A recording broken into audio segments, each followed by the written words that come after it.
My daughter Susie was born here. I named her Susie just like that as soon as I looked at her. She looked just like her mother. And she was a cinch. And then Howie was, this absolute bundle of energy, which made things very difficult for Big Susan for a while. Peter again reverted back to Susie's personality, and he was an easy child.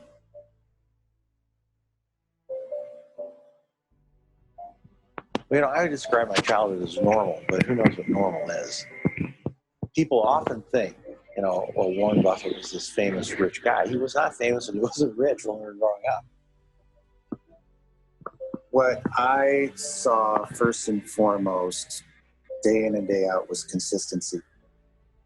Every day we'd hear the garage door close in the house, and then like clockwork, my dad would come in the door, I'm home, and we'd all eat dinner together, which I think surprises a lot of people. My dad used to rock me to sleep at night and sing Over the Rainbow. So I have this insanely sentimental attachment to that song. I've always had a really close relationship with him.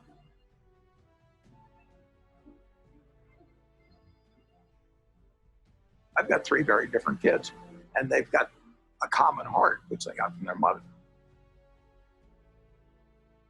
She did most of the work by far of bringing up the children, which is probably a good thing. They have more of her qualities than mine, which I would recommend.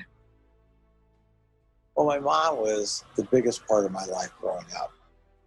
Even though I got disciplined on a regular basis and she was usually the one doing it, she was still my best friend.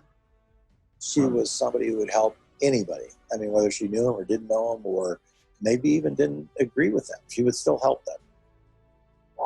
She was incredibly empathetic, and she was interested in every person individually. She never cared about money or business at all. I mean, he would go around saying, I'm going to be the richest man in the world. And I think, well, it's like somebody says I play music and I'm going to be Mozart. I don't know. How does anyone know? How does it? Mm-hmm. So that was okay. I don't really care about that.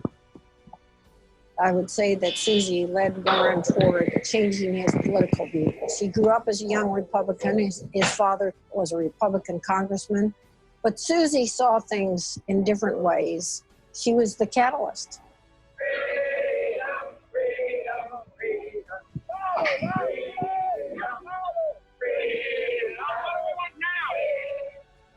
When the children were growing up, I was very involved in civil rights.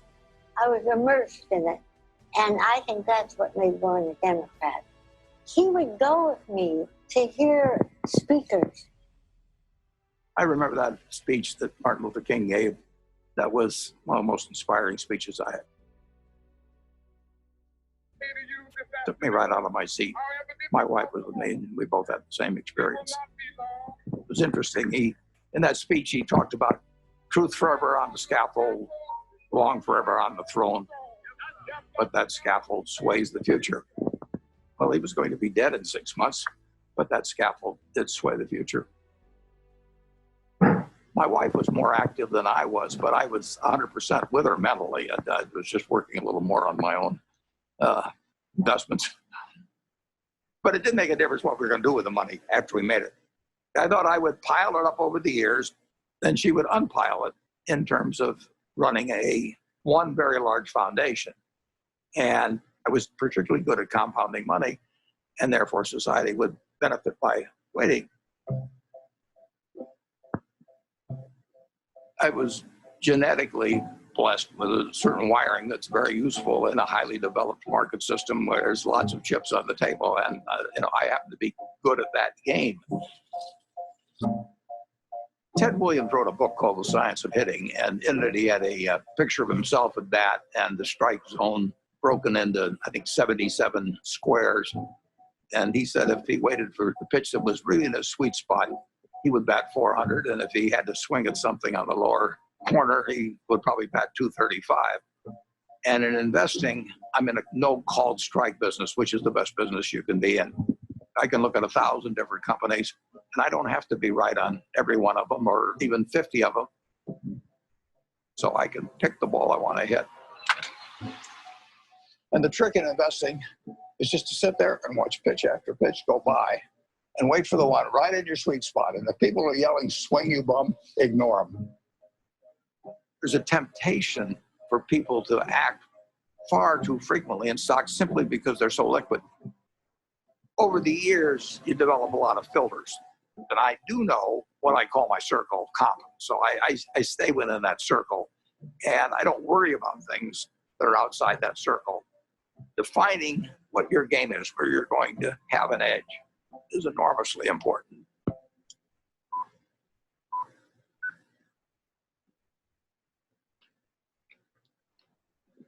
I bought the first shares of Berkshire in 1962, and it was a northern textile business destined to become extinct eventually. And it was a statistically cheap stock in a terrible business.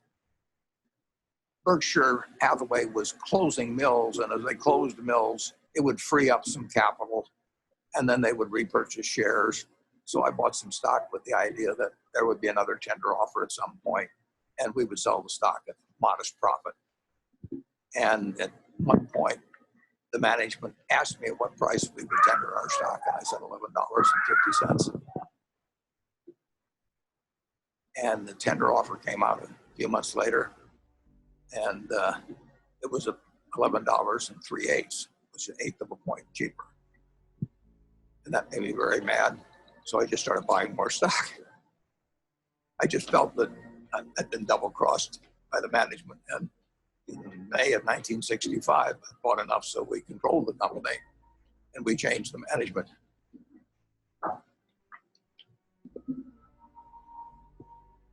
That was a pretty silly way to behave, as Warren has recounted in retrospect.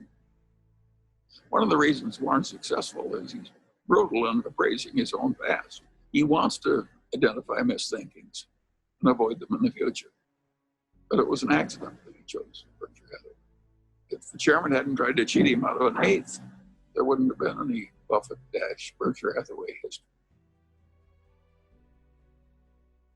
If you're emotional about investment, you're not going to do well.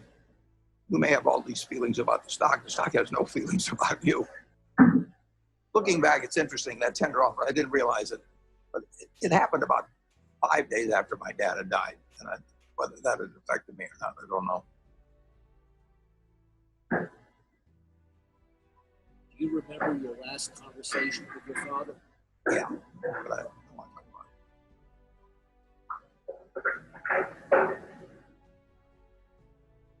it. I think it just sobered him and hurt him. But weren't soldiers on. Both Warren and I look at our fathers and see what they did right and what they did wrong.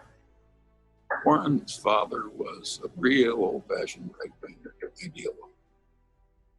And his father was so intense about it that Warren just decided that it's a mistake.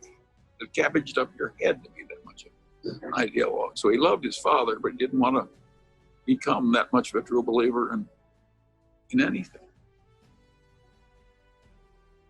My politics became more overt after my dad died. Civil rights changed my views. You know, in 1776, Thomas Jefferson wrote, "All men are created equal," and then when they wrote the Constitution, they all of a sudden decided that, no, it was just 3/5 of a person if you were black. I mean, that struck me as kind of crazy. I was talking to him one day about some racial issue, and he said to me, "Wait till women discover they're the slaves of the world." Now, how many men are cognizant of that, and even women now? The initial example is really my mother. She came from a generation where the main function of the wife was to help her husband in the job. And my sisters are fully as smart as I am. They got better personalities than I have, but they got the message a million different ways that their future was limited, and I got the message that the sky is the limit. And it wasn't due to a lack of love or anything of the sort. It was the culture. On the other hand, you can look at the flip side of that and say it's quite encouraging, because if you look at what this country accomplished only using half of its talent, just think of the potential for the future. I'm enormously bullish on America over the future, and part of the reason is that we, by stupid decisions, essentially put half our talent on the sidelines. Warren is probably the most rational person I've ever met. Charlie Munger would be a close rival. And Charlie became a man that Warren depended on heavily. And I think his first experiences in the discarded cigar butt era convinced him that it was not exactly where he wanted to be. He made so much money for so long doing what he'd been taught by Ben Graham to buy these very cheap stocks. And if they were cheap enough, he didn't care if it was a lousy company and a lousy man. He knew he was going to make money anyway just because of the cheapness. Charlie Munger has had a big impact on me in moving me toward looking for wonderful companies at fair prices rather than fair companies at wonderful prices. And that was enormously important because it enabled Berkshire to scale up in a way that would have been impossible to do otherwise. Yeah. What are the key indicators you look for within companies before making an investment? Well, I look for something that does give them a moat around it. We have a company called See's Candy out on the West Coast. See's Candy is box chocolates. If you give a box of See's chocolates to your girlfriend on the first date and she kisses you, we own you. We can raise the price tomorrow. You'll buy the same box. You're not going to fool around with success. So the key there is the response. You do not want to go home on Valentine's Day and say to your wife or your sweetheart, preferably they're the same person, you don't say, here, honey, I took the low bid. It doesn't work. Price is, to a degree, is immaterial. If you've got an economic castle, people are going to come and want to take that castle away from you. And you better have a strong moat. You better have a knight in the castle that knows what he's doing. You're not buying an asset. You're buying a name. You're buying a brand. You're buying a real franchise here. And Charlie was more responsible for that than anybody. We were mental partners right from the moment we met. I want to know, going back 50 years, what it was like when you first met Warren. Well, I thought he was a prodigy. I got a lot of criticism. My wife said, why are you paying such enormous respect to that young man with a crew cut who won't eat vegetables? He's ungodly smart. He's got a much broader intellect than I do. And he's magnificent at being able to condense important ideas into just a very few words. If you're not interested in the economic scene right now, you're mentally dead. Charlie has no tact. All right, let's talk a little bit about bankers. Charlie on Friday compared them to heroin addicts. Yeah, well, that's colorful, Charlie, but I would not have chosen that. I once wrote of him that when they handed out humility, he didn't get his fair share. The ideal way to run a headquarters is to have one man, preferably over 80, sitting in an office by himself. Anything else is pure frippery. He's always honest in what he tells me, so I listen to him. We never had an argument. We just kind of roll with it easily. Suppose Warren doesn't want to do something that I would have done. Suppose that happens 4 times over 40 years or something. What the hell difference does it make to me? Net, the record is working out fine.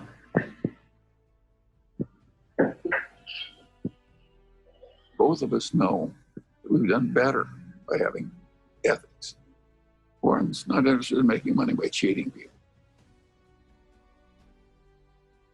Warren's opinions of Wall Street investment bankers would not endear him to their mothers. He feels that they're, for the most part, not out for their clients. They're out for their own business interests.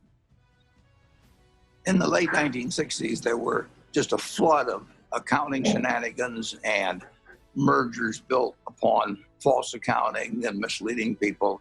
It was a time when a lot of charlatans were prevailing in Wall Street and were being applauded by Wall Street. And I understood what the game was about, but I didn't want to play in it. So I closed down the partnership at the end of 1969, and I took on the title of chairman for Berkshire Hathaway. Well, I think the modern Berkshire is pretty much all a reflection of Warren. I have constructed a business that fits me. It's kind of crazy to spend your life painting if you're painting a subject you don't want to look at. I've gotten to paint my own painting in business on an unlimited canvas in a way. It's a different sort of place. I work with a great group of people that make my life very easy and that take good care of me. We have 25 people in the office, and if you go back, it's the exact same 25, the exact same ones. We don't have any committees at Berkshire. We don't have a public relations department. We don't have investor relations. We don't have a general counsel. We don't have a human relations department. We just don't go for anything that people do just as a matter of form. It's exactly the life I like. And it's not work to me. It's just a form of play, basically.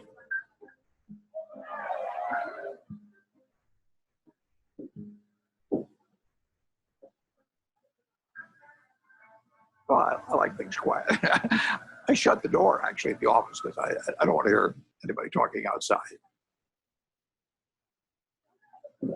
And I still probably spend 5 or 6 hours a day reading. Well, what's amazing is the stuff he remembers. It's like a little computer, you know. I keep thinking the hard drive will run out of space, but it doesn't. He's one of the smartest people we know. So I was at a couple of the family dinners at the Gates house where Mary, Bill's mom, was trying to convince him to come out to the family place at Hood Canal to meet Warren Buffett. And he was resisting because he was really busy with Microsoft. And finally he said, "Mom, okay, I'll come for lunch." So the two of us flew out there somewhat reluctantly because, you know, buying and selling stocks, which is how I thought of Warren, wasn't a particular interest to me and didn't seem like value added. It turned out that was completely wrong. We knew that day that we'd be very close friends. In fact, we just couldn't get enough of each other. Shortly after I met Bill Gates, Bill's dad asked each of us to write down on a piece of paper one word that would best describe what had helped us the most. Bill and I, without any collaboration at all, each wrote the word focus. Well, focus has always been a strong part of my personality. If I get interested in something, I get really interested. If I get interested in a new subject, I want to read about it, I want to talk about it, and I want to meet people that are involved in it. We both love to work hard. You know, neither of us like frivolous things. You know, he doesn't know much about cooking or art or a huge range of things. I can't tell you the color of the walls in my bedroom or my living room.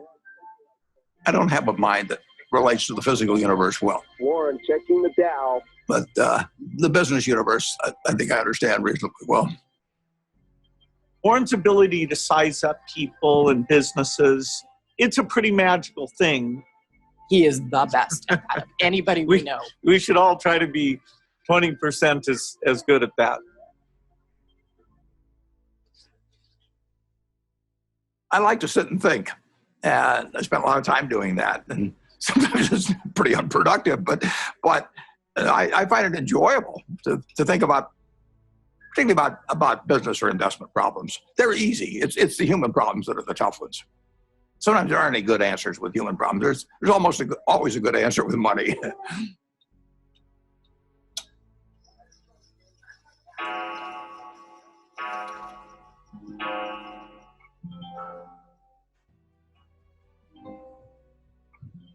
He was sort of a genius.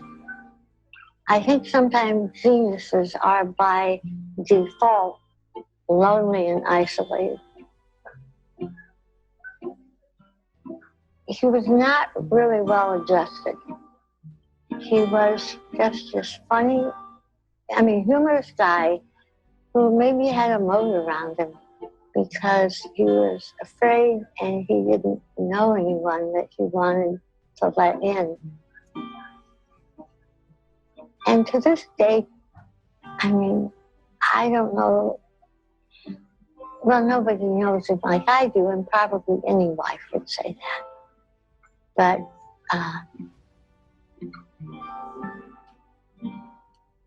he's a loner in a sense. And it's difficult to connect on an emotional level because I think that that's not his basic mode of operation. He was there physically, but he was upstairs reading all the time.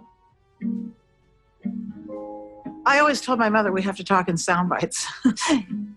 I learned that early on, that if you start, going into some long thing, unless you've explained to him ahead of time that it's going to be a long thing and you need him to hang in there, you lose him. You lose him to whatever giant thought he has in his head at the time that he was probably thinking about before you came in and really wants to get back to. He's not like the rest of us. I don't think my dad ever took anybody for granted, but you are a little bit blind, I think, sometimes to what other people might be doing behind the scenes. And my dad's gotten a little bit of a pass. Warren can't find the light switch, and it's probably my fault. One time, years ago, when the kids were little, I was feeling really sick. I had the flu, so I lay down on the bed, and I said to Warren, will you get me a pan or something from the kitchen? I may not get to the bathroom. I feel so sick. He said, okay. So he traveled down to the kitchen, and I hear this bang, dip, boom, bang. And he comes up, and he brings me a colander, and I looked at it, and I said, look, honey, this has holes in it. Oh, okay. So he ran down, all this banging, and he comes up, and he puts the colander on a cookie sheet.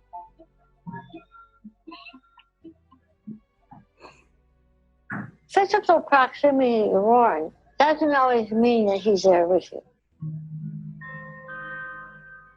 He's so cerebral, you see. And that's why I learned to have my own life. We were two parallel lines, but very connected when he was open to connecting. I did make a joke at one point. I said, we could make a tape of Mom yelling, bye, Warren, I'll be back later, and then have the door slam, and you would just think she was here. I don't think he knew what she was doing most of the time. Once Howie and I were both gone, as we've gotten older, she started to see the writing on the wall here and, just started trying to figure out how she could at least have some more, she called it, a room of her own.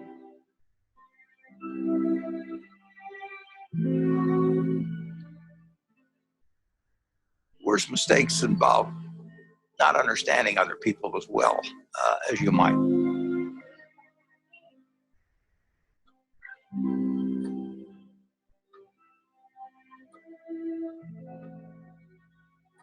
Well, she left Omaha in 1977, and there really isn't much to say about that.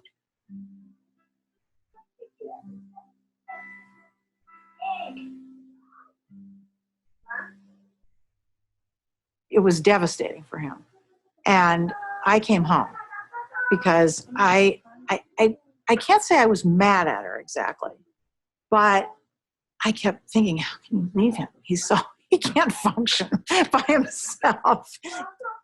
So my mother, she'd asked a bunch of her friends to sort of look in on him. And Astrid was one of them. So I called Astrid. I said, Astrid, will you take one, make him some soup, go over there and look after him because he's not going to make it. And it took him a while to figure it out, but he figured it out. I said, I'm not leaving you because I'll be wherever you want me when you want me. My mom moved to San Francisco, and I think one of the reasons it was important for her to leave Omaha was because she just felt like she was kind of trapped in this environment, that everybody knew who she was, that She, couldn't have her own identity. He knew that there's something she needed to do, and that she really recognized that the money gave us all and her a choice in a lot of ways that a lot of people didn't have. There was a time Warren was getting criticized that here was this very, very rich man who was getting richer every year and really wasn't giving a lot of money away. And there was terrific criticism by some people, which Warren never said anything about. The biggest thing in making money is time. You don't have to be particularly smart. You just have to be patient.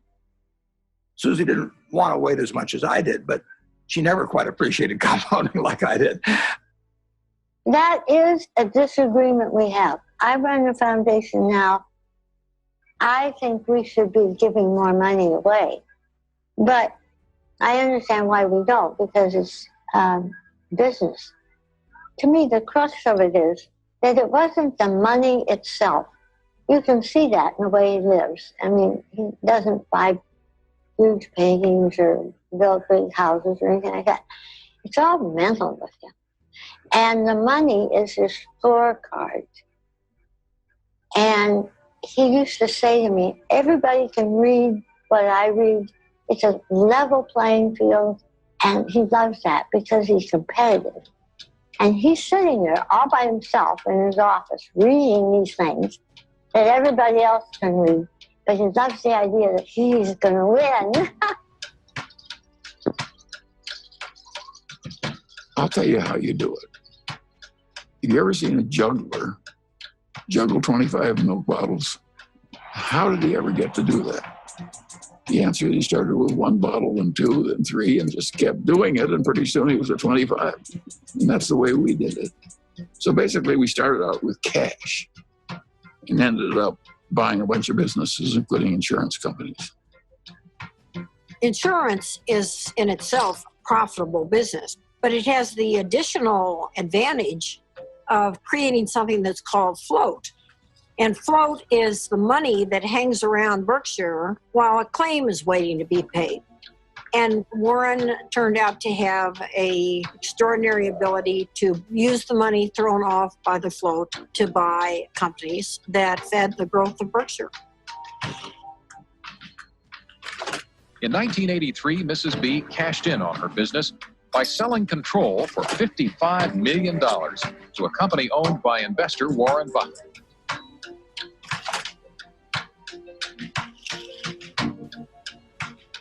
Warren was quite an expert about newspapers. He got interested in the Post because he recognized it as a greatly undervalued company. He had to write me a letter, dear Mrs. Graham, I've just bought 5% of your company, and I mean you no harm. And I think it's a great company. I know it's Graham owned and Graham run, and that's fine with me. And I thought, whoa, this guy's really terrific. He used to come to board meetings with about 20 annual reports, and he would take me through these annual reports. I mean, it was like going to business school with Warren Buffett. Kay Graham did introduce Warren to the world of Washington, entirely different group than he had ever dealt with before. It was clear that working with Kay gave him a different kind of confidence, and he was the star. Everyone wants to hear what Warren Buffett has to say. The Oracle of Omaha, building his image and having some fun.